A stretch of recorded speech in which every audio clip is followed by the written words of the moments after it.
Hi guys, आपका स्वागत है हमारे चैनल टारगेट विद ओम में।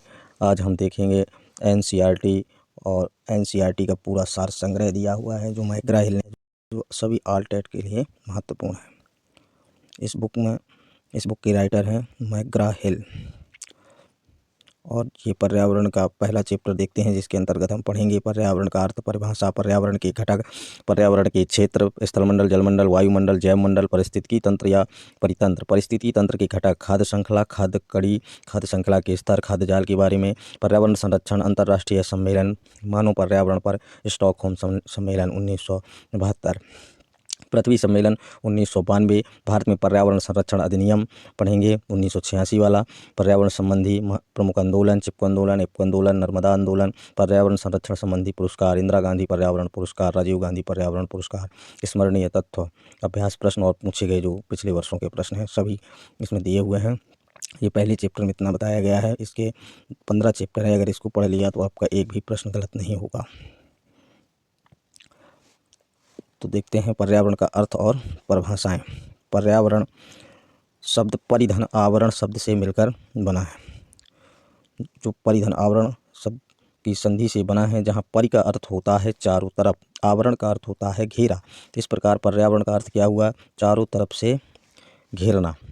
वही पर्यावरण है जो हमें चारों तरफ से घेरे हुए, अर्थात मनुष्य के चारों ओर का वह क्षेत्र जो उसे घेरे रहता है एवं उसके जीवन तथा क्रियाओं को प्रत्यक्ष या अप्रत्यक्ष रूप से प्रभावित करता है, पर्यावरण कहलाता है। अर्थात मनुष्य के चारों ओर का वह क्षेत्र जो हमें घेरे रहता है और उसके जीवन तथा क्रियाओं को प्रत्यक्ष या अप्रत्यक्ष रूप से प्रभावित करता है, पर्यावरण कहलाता है। पर्यावरण का अंग्रेजी शब्द एनवायरमेंट, जिसकी उत्पत्ति फ्रेंच शब्द के एनवायरोनेर से हुई है, जिसका अर्थ होता है पड़ोस। तो एनवायरोनेर का कभी अर्थ पूछे तो बताना है कि पड़ोस। इसलिए हम पर्यावरण के लिए आस पड़ोस शब्द का भी प्रयोग कर सकते हैं।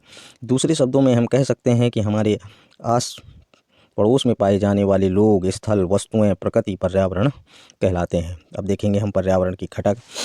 पर्यावरण की दो घटक हैं, एक है प्राकृतिक घटक और दूसरा है मानव निर्मित घटक। एक प्राकृतिक घटक, दूसरा मानव निर्मित घटक। प्राकृतिक घटक और मानव निर्मित घटक में देखेंगे तो प्राकृतिक जो घटक हैं, जो प्रकृति के द्वारा हमें प्राप्त हुए हैं, उनमें एक जैविक होगा, एक जैविक घटक है, एक अजैविक है। जिसमें जीवन है वो जैविक है, जो जिसमें जीवन नहीं है वो अजैविक है। उसे जैविक को जीवी भी कहते हैं और अजैविक को अजीवी या अजैविक या भौतिक कहा जाएगा।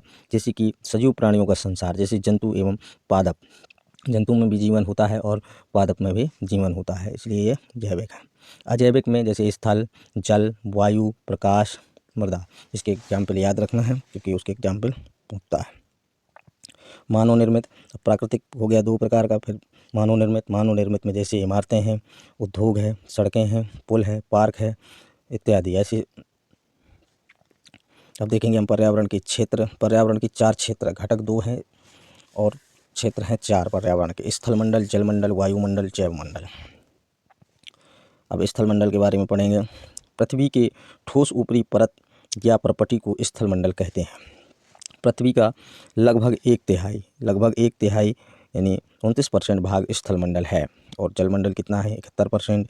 यह मंडल शैल और खनिजों से निर्मित है। जो स्थल है, भूमि है, वो शैलों एवं खनिजों से निर्मित है। यह मंडल मृदा की पतली परत से ढका हुआ है। इस मंडल में पर्वत, पठार, मैदान, घाटी आदि पाए जाते हैं। स्थलमंडल के महत्व जानेंगे। यह मंडल खनिज का प्रमुख स्रोत है।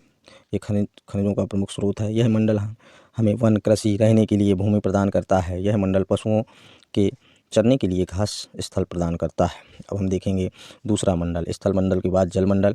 पृथ्वी पर पाए जाने वाले जल के स्थल को जलमंडल कहते हैं।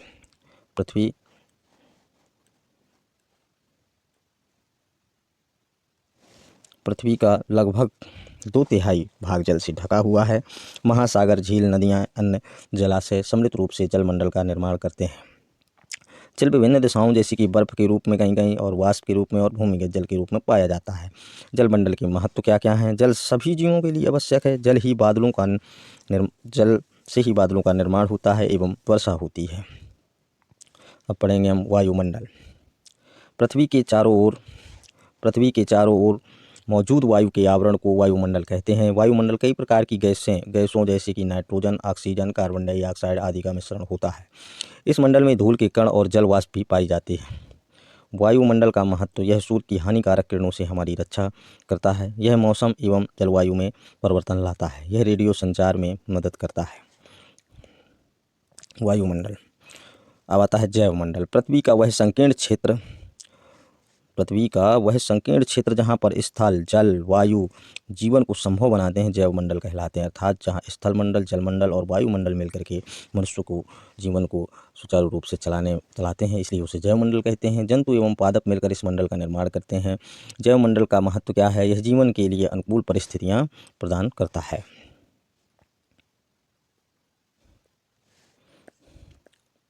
तंत्र है। पारिस्थितिकी तंत्र और परितंत्र देखेंगे। पारिस्थितिकी तंत्र वह तंत्र है जिसमें समस्त जीवधारी आपस में एक दूसरे के साथ तथा पर्यावरण के उन भौतिक एवं रासायनिक कारकों के साथ परस्पर क्रिया करते हैं जिसमें वे रहते हैं। सर्वप्रथम 1935 में A.G. टांसले ने पारिस्थितिक तंत्र की विचारधारा का प्रतिपादन किया। तो याद रखना है कि पारिस्थितिक तंत्र की विचारधारा किसने दी? तो A.G. टांसले ने। कब दी? 1935 में। पारिस्थितिकी तंत्र के अध्ययन को पारिस्थितिक कहते हैं। पारिस्थितिक का अंग्रेजी शब्द है इकोलॉजी, जिसका प्रयोग सबसे पहले पारिस्थितिक शब्द को सबसे पहले अर्नेस्ट हैकल ने दिया था। पारिस्थितिक तंत्र जो है प्रकृति की क्रियात्मक इकाई होती है। पारिस्थितिक तंत्र वह तंत्र होता है। पारिस्थितिकी तंत्र छोटा भी हो सकता है और एवं बड़ा भी हो सकता है, स्थायी भी हो सकता है, अस्थायी भी हो सकता है, प्राकृतिक भी हो सकता है और कृत्रिम भी हो सकता है। यह कई छोटी छोटी इकाइयों में वर्गीकृत होता है, जैसे कि स्वच्छ जलीय पारिस्थितिकी तंत्र होता है और समुद्री पारिस्थितिकी तंत्र होता है और वनीय पारिस्थितिकी तंत्र, मरुस्थलीय पारिस्थितिकी तंत्र इत्यादि। उष्णकटिबंधीय परितंत्र सर्वाधिक उत्पादक परितंत्र माना जाता है। उष्णकटिबंधीय परितंत्र सर्वाधिक उत्पादक परितंत्र माना जाता है। मोस्ट इंपॉर्टेंट क्वेश्चन बनता है इससे। पारिस्थितिक तंत्र के घटक कौन कौन से हैं? तो पारिस्थितिक तंत्र के दो घटक होते हैं, या तो जैविक होंगे या अजैविक होंगे। पारिस्थितिक जो है दो प्रकार का होता है, जैविक और अजैविक। तो जैविक में आते हैं उत्पादक, उपभोक्ता और अपघटनकर्ता। अजैविक बाद में देखेंगे। देखते हैं जैविक इस घटक के अंग हैं उत्पादक, उपभोक्ता और अपघटनकर्ता। उत्पादक किसे कहते हैं? तो पादप जगत अर्थात पौधों को परितंत्र का उत्पादक कहा जाता है। पौधे प्रकाश संश्लेषण द्वारा भोजन का निर्माण करते हैं। उपभोक्ता जो जीव जंतु अपने भोजन का निर्माण स्वयं नहीं करते, उपभोक्ता कहलाते हैं। उपभोक्ता निम्न प्रकार के होते हैं।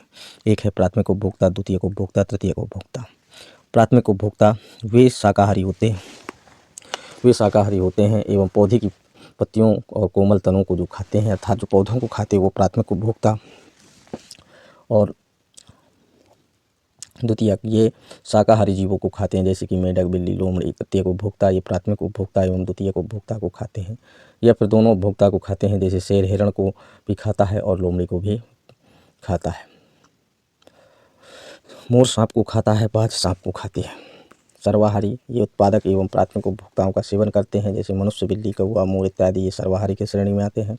अपघटनकर्ता ये मृत जीव जंतुओं को अपना भोजन बनाते हैं। ये मृत शरीर के कार्बनिक पदार्थ को साधारण भौतिक तत्वों में अपघटित कर देते हैं, जैसे जीवाणु, कवक। अजैविक इस घटक के अंतर्गत प्रकाश, वायु, जल, मृदा, कार्बनिक पदार्थ आदि हैं जो उत्पादक एवं उपभोक्ताओं के लिए आवश्यक होते हैं। देखेंगे खाद्य श्रृंखला एवं खाद्य कड़ी। खाद्य श्रृंखला विभिन्न जीवों का वह क्रम है जिसके द्वारा एक परितंत्र में खाद्य ऊर्जा का प्रवाह होता है। खाद्य ऊर्जा का प्रवाह एक दिशीय होता है। बहुत ही इंपॉर्टेंट चीज़ है कि खाद्य ऊर्जा का प्रवाह कैसा है, तो एक दिशीय है। खाद्य चाल का तो उसका बहुदिशीय होता है। खाद्य श्रृंखला विभिन्न जीवों का वह क्रम है जिसके द्वारा एक परितंत्र में खाद्य ऊर्जा का प्रवाह होता है। उदाहरण है जैसे पौधे को टिड्डा खाएगा और टिड्डे को मेढक, और मेढक को सांप खा जाएगा। अब इसमें देख लो, पौधा हो गया उत्पादक, टिड्डा हो गया प्राथमिक उपभोक्ता, मेढक हो गया द्वितीयक उपभोक्ता, सांप हो गया तृतीयक उपभोक्ता। उपरोक्त उदाहरण में भौतिक पौधे भोजन का निर्माण करते हैं एवं टिड्डा उनसे खाद्य ऊर्जा प्राप्त करता है। टिड्डा मेढक को खाद्य ऊर्जा प्रदान करता है एवं सांप मेढक से खाद्य ऊर्जा प्राप्त करता है। खाद्य श्रृंखला ज़्यादा से ज़्यादा 5 स्तर की हो सकती है, क्योंकि प्रत्येक स्तर पर उपभोक्ता केवल 10% ऊर्जा को अपने शरीर में रूपांतरित करता है, बाकी 90% ऊर्जा की हानि होती है।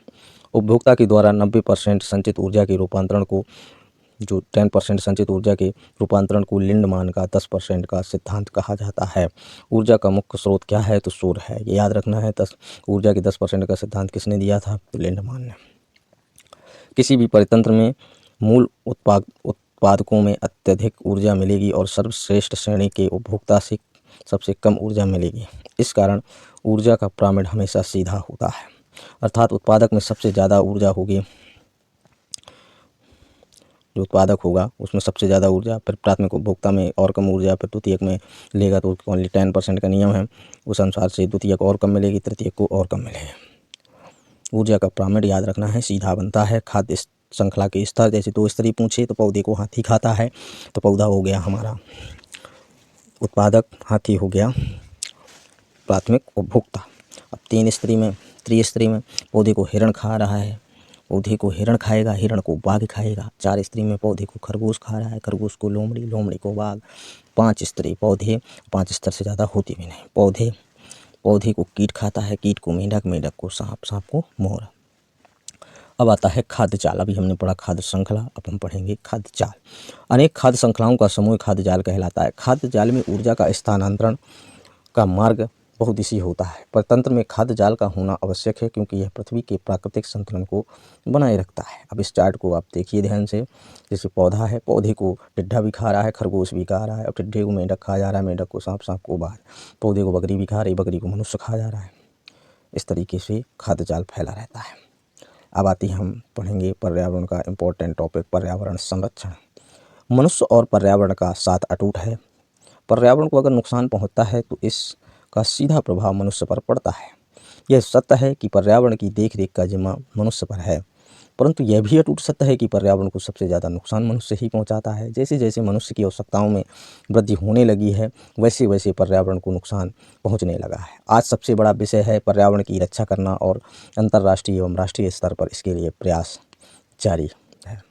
अंतर्राष्ट्रीय सम्मेलन, अंतर्राष्ट्रीय स्तर पर पर्यावरण संबंधी जो सम्मेलन आयोजित हुए हैं उनमें प्रमुख हैं मानव पर्यावरण पर स्टॉकहोम सम्मेलन 1972।